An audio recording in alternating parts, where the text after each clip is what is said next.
Hey, hi, hello. Welcome to Diana Emerson. Today, we are going to listen to when a killer vlogs his murders. I mean, like, how stupid could you be? Done part that I'm not looking forward to. My husband's great. He really is. He's very respectful to me. And he spoils me. He takes care of me. Getting pretty close to that. This is what I got to do. I don't question it anymore. At this point, I don't know what's going to happen. I may get caught right away. I could basically be dead in 2 weeks or 3 weeks. I don't know. It's all in chance at this point.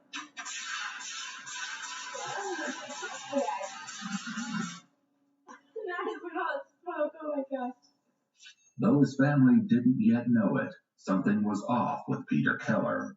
What follows is found footage that just might be some of the most disturbing recordings ever filmed.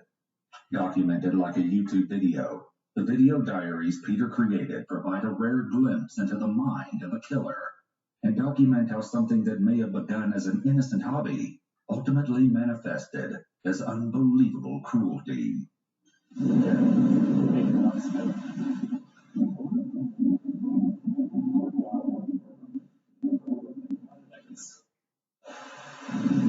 The majority of the following footage has never been seen before.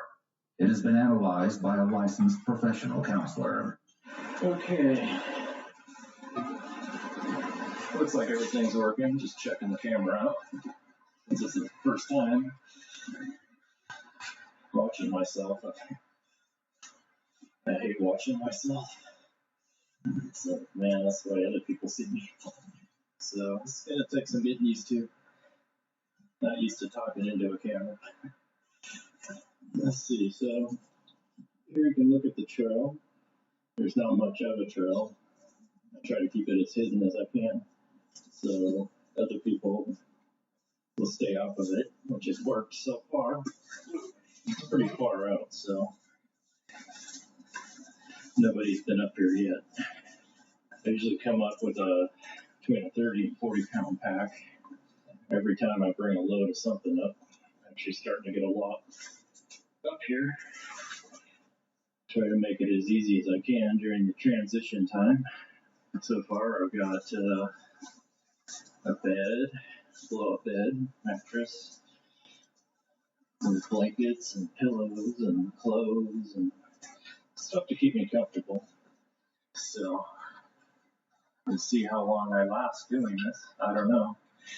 Just what exactly Peter was doing in North Bend, Washington isn't yet clear. It's incredibly rare to have self-recorded footage of a killer, and is especially interesting in this case because the scope of Peter's chilling plans could hardly be imagined from the casual conversations he has with the camera. Basically, come up here on the weekends, or on a Friday, weekday, whenever the weather permits, or depending on what I'm doing, at least once a week. And I tend to stay up here for about, with travel time, probably around 9 hours a day, or each time, which is a long time.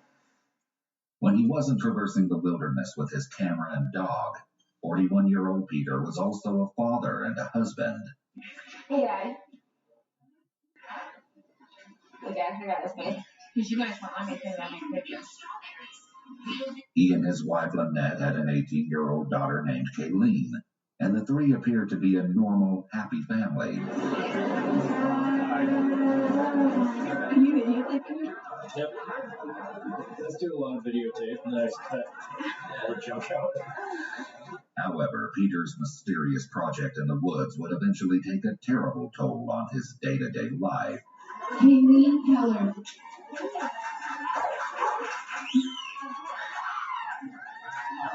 Alright, so how do you feel, Kayleen?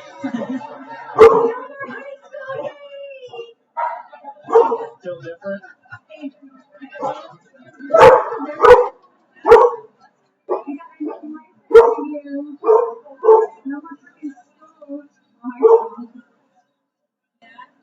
Yeah, I got to tell tomorrow to get your stuff out of the house. No. She said it was sorry, Carson. Kayleen graduated high school just a few months after her father started recording his video diaries. He was on track to start at building college in the fall. In addition to her interest in environmental preservation and gaming technology, she also appears to have shared her father's interest in cameras and dabbled in the hobby of videotaping as well. When you take a picture of me and sell me on eBay, Uh-huh. so sorry. Good deal. They could have used yours. What train station Come on, John. Lynette also sometimes used the camera to film videos she uploaded to YouTube. Hey everyone. Okay, I got a lot of stuff to show you guys that I'm gonna put in my store. I'm so excited. This is bag 2. And I have so much fun making these too. There's a lot of products in here. But I want to first show you, look at Dino. He just got a haircut a couple days ago. My husband was like, he's looking, he's scruffy.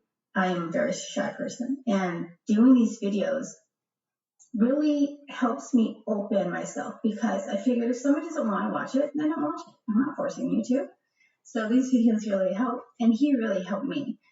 While Peter worked to refurbish computers, Lynette struggled with medical issues, and as a result, wasn't able to work full-time. My husband, a few months ago, went out and bought me this big recliner for my back, and I just now starting to use it. I'm so happy. Usually I just sit on the seat. I love this chair. He's here, he's supporting me, he takes care of me. Even though I can't go back to work and I'm home in pain all the time, he gave me my scrapbooking room with my dream come true. She made and sold custom paper flowers and shared her scrapbooking hobby in local fairs to bolster the family's income. So decided, pretty much this is my anniversary present. I'm so thankful that my husband ready to give me that. So I could stock up on supplies for me. I got some stuff for you guys too. Even my husband was looking at this and was just like, oh my gosh, From an outside perspective, it appeared that although the family faced challenges, they were sticking together and making things work. But as later events would reveal, all wasn't going as well as it appeared. You can watch me open this thing. This thing's always so heavy. But, works good. This impressive structure, affectionately nicknamed Camp Keller, was what kept Peter occupied in the woods for so long. Disguised as part of the hillside, the only thing that might give its presence away is a temporary tarp stretched over part of the roof. But Peter took care to conceal that with brush. This is something I wanted to do since I was a teenager. Just to make a home underground somewhere. Deciding to live around people. One of my projects today is to take all this wood that I've cut up recently and stack it up, put it down, so when somebody stumbles out here, it's not as noticeable. Just now, have the means for people to actually pay. I've spent a lot of money on this so far, thousands of dollars. Thousands more on guns, other stuff, the hardware I'm going to need. Everything I can think of.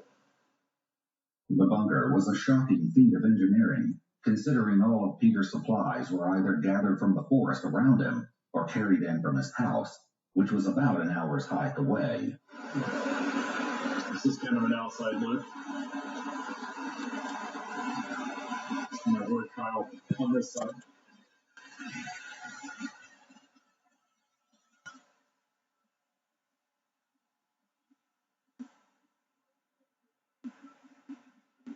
In addition to the tools and materials he needed to build the bunker, Peter carried a significant amount of food, drinks, and creature comforts into the camp.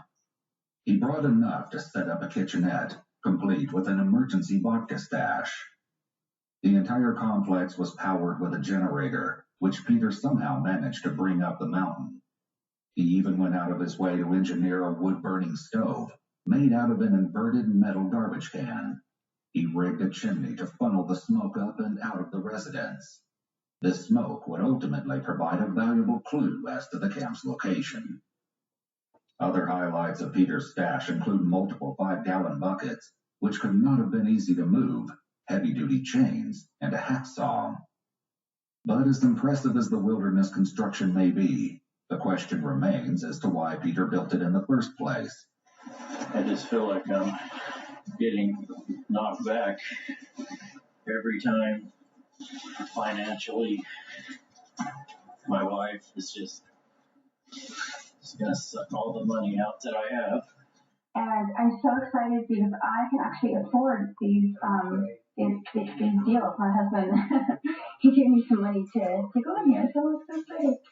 All right, I'm getting ready to move one of these big beams in. This thing's pretty heavy, soaked with water, which makes them very heavy, makes it look.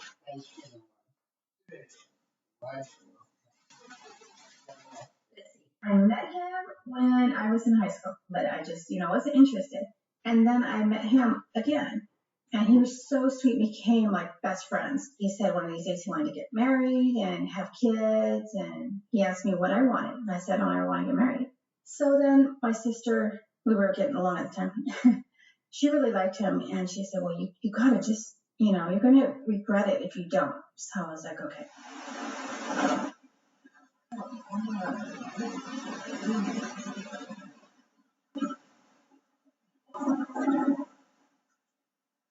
Then 3 months later, he started talking to me about marriage. And I was like, dude, I told you I don't want to get married. Stop pressuring me. We've only officially been together for 3 months. He actually started within a month. And I was like, no, you got to stop. So finally, a little over 3 months, he asked me to marry him. I was like, of course I'll marry you. And I grabbed the ring and put it on my finger. I was just so excited. Jesus Christ,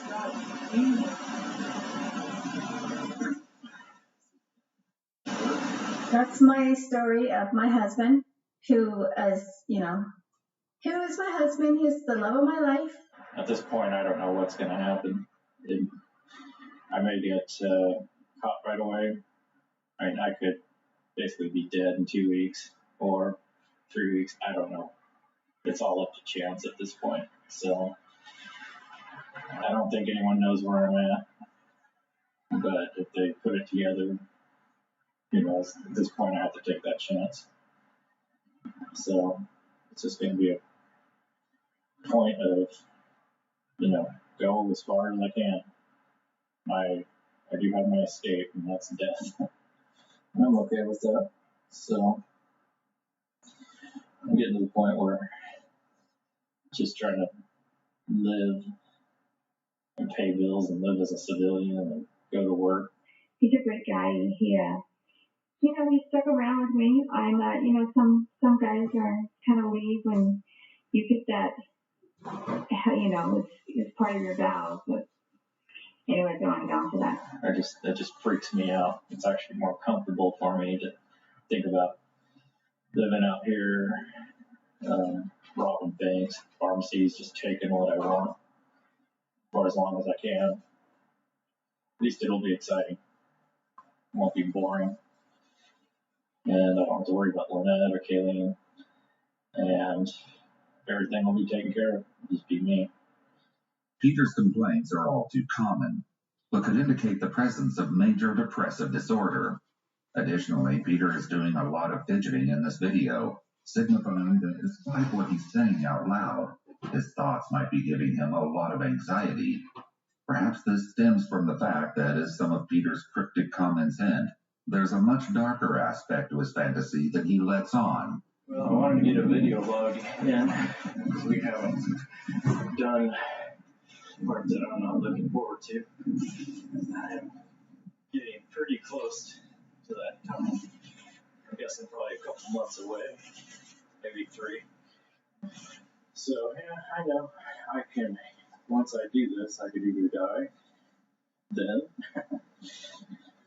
maybe something will happen, or a few days, or weeks, or maybe even years. My goal is to make it 10 years, but that's the other hard part. Either to not care about dying and to still care about the project. Peter's comment that he wants to survive for 10 years out in the woods complicates an already strange situation even further. He isn't just aiming to leave his day-to-day life and job behind. There are Lynette and Kayleen to think about, and so far, he hasn't shown any interest of bringing them along on his adventure. Go ahead and open this. Oh my goodness. You are so sweet. You guys, sorry I'm whispering. My husband's sleeping and our little doggy's sleeping with him. Last time I was doing a video, I was talking too loud and he woke up and came out here. Part of me has a hard time even imagining doing what I'm going to do, but as I think about it, I always come to the same conclusion. Every time, I'm starting to get more okay with it. Other times, I feel like I'm more than ready. I tried to make it in this world, and it just isn't happening. I'm 40 now, and I am running out of time. I don't even question it anymore. It just seems like everything makes so much sense now. Just the more I've thought about it, the more I understand it. I don't really feel bad about it. It's just the way it is. Certain things happen that cause this to happen. So, just kind of accepted it and just rolling with it. Well, this is it. Home sweet home.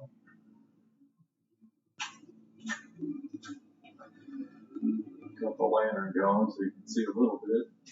Not a lot.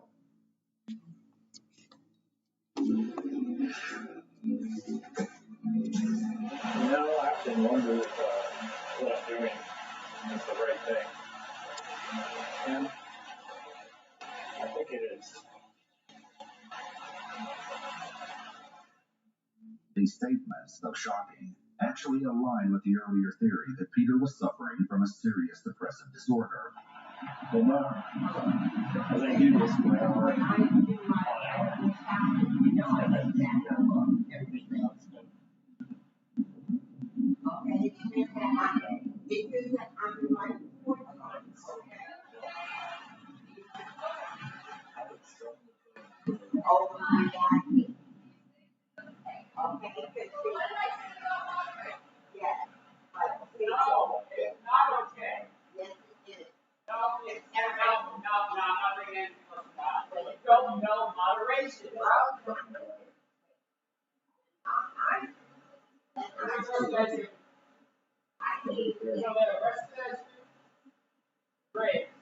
Peter's recollection of former hosts also supports the depression theory, as it's common for symptoms to emerge after adolescence.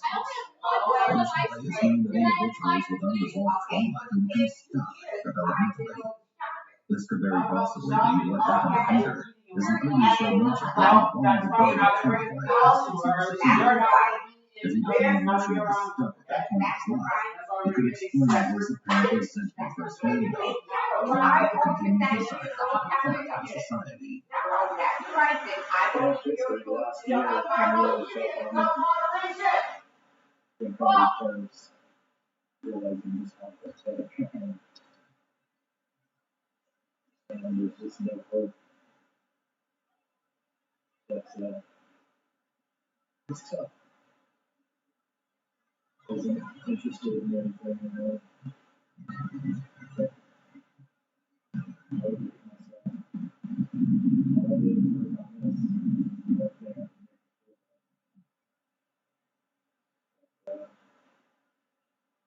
got come to terms with it. I feel better now. Not quite sure why exactly. It's just I moved this further along.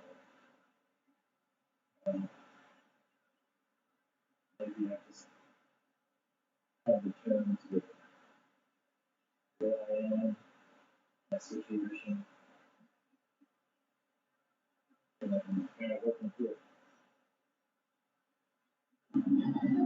Yeah, I've tried. I always keep coming back to the same person I am.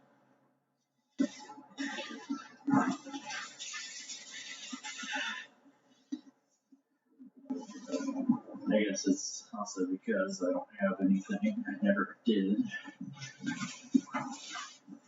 No money. My books are horrible.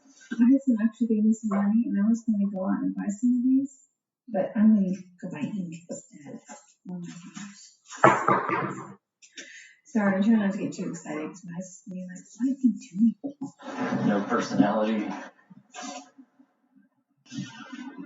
I mean, I'm okay with it. It's just I understand now very clearly this is the only thing I have. It's just a single pit, but you know, we all add single pit. Sorry, my dog's being crazy. My husband's probably chasing him around the living room. I know, my husband spoils me. He hates seeing me in pain, so tonight he came home and he gave me another $20 because he knows I'm going to the doctor's tomorrow and he wants me to stop at Michael's and get some more stuff. Well, it's about 2 weeks before the end. This is going to be my last video, probably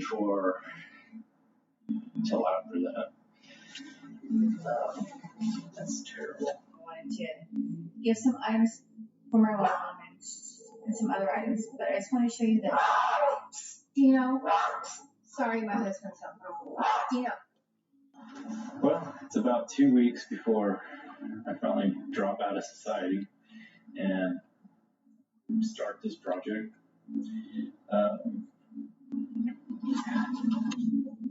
Sorry. A cute little puppy, right? So these are the items that are in there now. They're hard plastic stuff. Well, it's about 2 weeks before we finally drop out of society, fully commit to this. It's probably going to be my last video till after that. Here we can see that Peter actually does retakes instead of being fully candid, like other videos suggest. This, along with the comments he's made about his appearance, seem to indicate that Peter cares deeply about how people view him. The retakes suggest he's purposely curating how he appears to anyone who views these tapes. He wants to make the best possible impression. Again, this could tie back to major depressive disorder and childhood trauma. Teenagers often act as though they have what's known as an invisible audience. The idea that people are watching them all the time and judging their looks and actions. From what we see in the videos, Peter seems to still be acting like this at age 41. This type of behavior can also be found in individuals with narcissistic tendencies. The question of Peter's intentions would be one of the first mysteries police faced when they became involved in the situation on April 22nd, 2012. It was a quiet day in the mobile home park where the Keller family lived when, seemingly out of nowhere, several neighbors heard what they believed to be an explosion. When they saw flames coming out of the windows of the Keller home, the neighbors summoned the fire department. Firefighters swarmed the home, climbing on top of it, even as the blaze ate through the roof. They had no idea just how seriously they were risking their lives until later. Once the fire was doused and investigators entered the residence, they discovered Peter Keller was nowhere to be found. Ewu spoke with Cindy West, a retired police sergeant who worked on the Keller case, in an exclusive interview. I was actually the public information officer, and I think it was a weekend, because I was actually heading out of town when I got the phone call. So I turned around, came back into town, and arrived up there in North Bend, and then the investigation started there. And as the investigation went on, it just snowballed from what the heck happened to, wow, this is bigger than I think anybody thought at the start. For those of you who aren't familiar, a public information officer handles all inquiries about an active case, providing private citizens as well as the media with information that's been approved for release. What is it? As such, Cindy was intimately familiar with the inner workings of the Keller case. The day of the fire, tracking down Peter became the police's highest priority. In just a few hours, they located his vehicle parked downtown. The keys were left inside, but there was no evidence as to where he might have gone.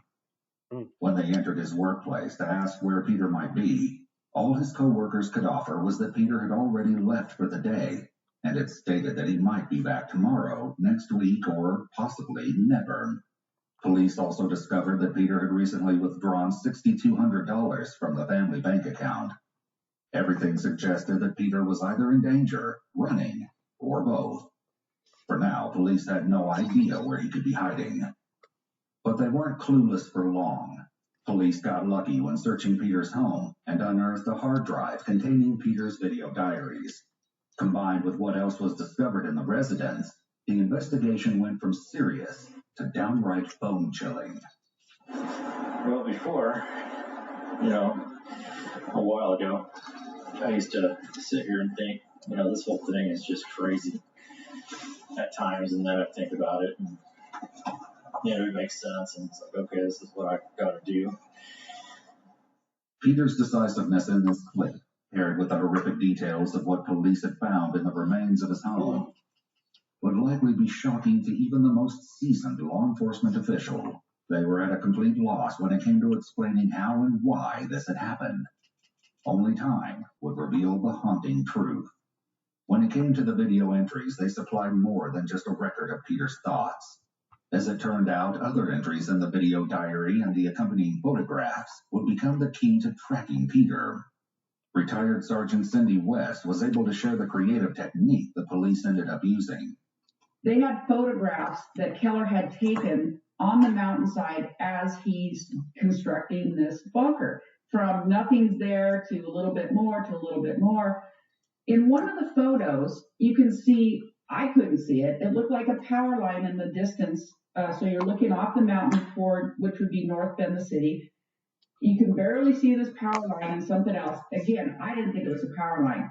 But our detective Mike Mellis says, I think that's a power line. I think that down there is probably the city. And then according to these other photos, there's a couple streams nearby. So he does a lot of investigation and says, well, it's got to be in one of these 2 points then.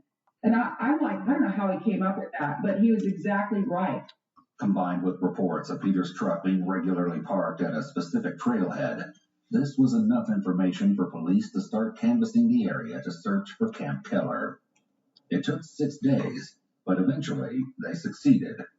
The smoke visible in this footage came from Peter's makeshift chimney and was instrumental in leading the police to Camp Keller. However, rushing in and making an arrest wasn't going to be an option. They had no idea how many people might be inside or what their intentions were.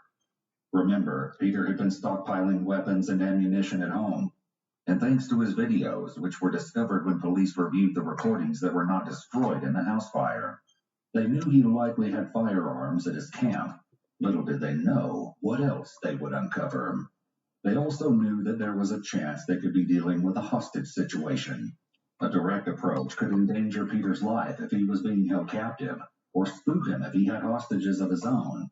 They needed to make whoever was inside come to them. That was me trying to get into that window and break it out, throw gas in there. Brian, there looks like a lock or a window that's popped open in the back, directly towards the dirt wall, but I couldn't see if you got something over it. Maybe you got to throw a log through or something. What if we throw number 2 in that ditch? It should cycle right up in the starch and push it right into the structure. That's exactly what they decide to do. The response team keeps the bunker surrounded in the hopes that the gas canister will drive those inside out of the bunker and straight to the waiting forces. But after about 10 minutes, nothing has changed. Yeah, it's dissipating finally. The first one you said did dissipate. You want me to throw a 98 under the window? The open window where we first got it. Yeah, if you do it from your position. With the gas canisters having no effect, the team is forced to reconsider their tactics. Some time for some gas. Isn't going to work. We may have to come up with try to locate like a log and fire pump and hose. they can pump a large volume of water into the place, right? Hmm. I think we utilize it. Wow. You know, pumping station to get it, up to where we want it. We got just some of the shows that bunker may have multiple levels. Hey, copy. This information actually came from Peter directly, and the self-recorded videos that they found in his burned-out house. Well, this is the end of the day. I'm getting wrapped up, getting ready to leave. I don't know if you can see me, but kind of one last look at everything. That's my fireplace, wood stove, whatever. Pretty dark.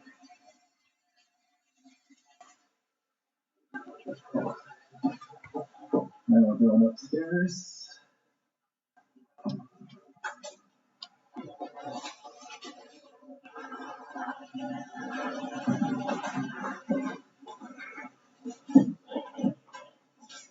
This is where most of my supplies are.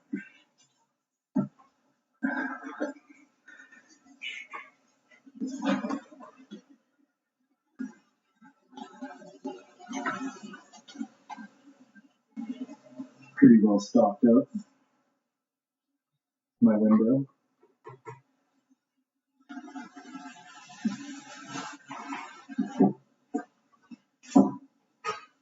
Looking down on the wood stove.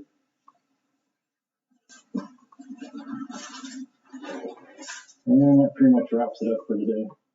Finally, police resorted to throwing a grenade towards the bunker. When even an actual explosion failed to get results, police knew that they would have to be the ones to approach. After a full day of besieging the bunker, they decided to break through the roof. You might be wondering why a house fire investigation demanded such an extensive response. As a matter of fact, it didn't. After assessing the situation, investigators concluded that they were dealing with arson. But that would all change when they made their way into the home and stumbled upon a disturbing discovery. It wasn't a subtle attempt either. The remains of a red gas can were found melted onto the stove, where it had been placed in a skillet to heat up until it ignited. Police found several other gas cans throughout the residence, boxes of ammunition, and a homemade explosive device. Investigators could only assume it was meant to be triggered by the fire in order to destroy the house and everything inside. As the fire team arrived just a few moments later, it could have gone off while they were on the roof, potentially costing them their lives. Police believe that this evidence was meant to be destroyed in the fire, along with the video diaries, but those items were hardly the most shocking thing they discovered. There were 2 bodies in the bedroom of the Keller home, untouched by the fire. Tragically, the bodies were identified to be those of Lynette and Kayleen Keller. They had both been shot in the head. Nice. Nice, look at all that smoke, oh my gosh. Okay, make sure you don't touch this. Okay. This gets really freaking hot. It seems that what Peter's video diaries have been hinting at the entire time was killing his own family. Part of me has a hard time even imagining doing what I'm going to do. But as I think about it, I always come up to the same conclusion every time. I'm starting to get more okay with it. Retired Sergeant Cindy West was once again willing to share her thoughts on the tragedy. I don't think either of them knew it was coming. Again, based on the conversations that we had with friends of both of them, it sounded like he was a loving, great husband. I think they were both blindsided by it. And, I don't know. This case just racks my brain. There's no way it's ever going to resolve in my brain because you just think, why? Not only did he kill his wife and his daughter, but based on the friends and neighbors, he had this dog that went everywhere with him, hiking, or apparently to go build a bunker, for all these years. And he killed the dog too. He was afraid that the dog would give him away in the bunker, and so he killed the dog too. Again, there's no explanation. I mean, I get that he obviously had some sort of mental illness. Dipstick wasn't hitting the oil with him, but it just makes you shake your head. I've seen a lot of stuff in my career, a lot of bad things. You just shake your head about, sometimes when things happen. But this case really, really got to me. Cindy shared with us what happened when police finally made entry into Camp Keller. And what they find inside the bunker is even more shocking than anyone expected. When our TAC 30, aka SWAT guys, discover the bunker, of course they surround it and make sure everybody's safe, let everybody know what's going on before they hail to him saying, hey, come on now, put your hands up, yada yada, all that. And it was just a short time after they initially tried to make contact with him that they heard a pop. So they didn't know, did he have an accidental discharge? Was it something else? They didn't know. When the walls of Camp Keller were finally breached, police discovered that Peter had stayed true to his word and ended his life with a faceless capture. Soon after, the police surrounded his stronghold. Perhaps this was Peter's only intention all along. He wanted to achieve this teenage fantasy of living out underground in the woods before he died, but he had no end game other than his own death. Well, the fact that he was found was significant. We were worried what he might do to somebody else. If he's, brazen enough to kill his wife and his daughter, then what's he going to do to somebody else? But I think there was a sense of relief that it was over, that he had been apprehended, not apprehended, but that he was finished with his crime spree, that nobody else got hurt. There was so much potential for injuries to citizens and all the officers involved that it was definitely a sense of relief. The camp was turned over to King County Department of Natural Resources, who eventually destroyed the bunker. Peter's catch hoard was donated to a memorial scholarship established in memory of Lynette and Kayleen.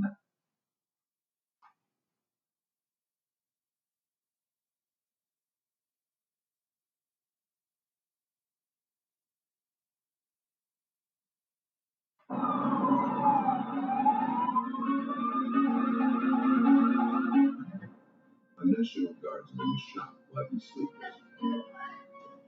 Investigators believe it's an accident at first. A newlywed almost becomes a widow as her husband lingers near death. As doctors race to save him, detectives suspect someone was trying to kill him with kindness. Investigating a businessman's murder on a country road, detectives find themselves enmeshed in a tangle of lies and few real clues. In search of answers, they hit the library. Sometimes the least likely suspects are the most likely candidates for committing murder. The so-called terror sex has been unfairly overlooked when accusations fly. But old stereotypes are being shattered by women who kill.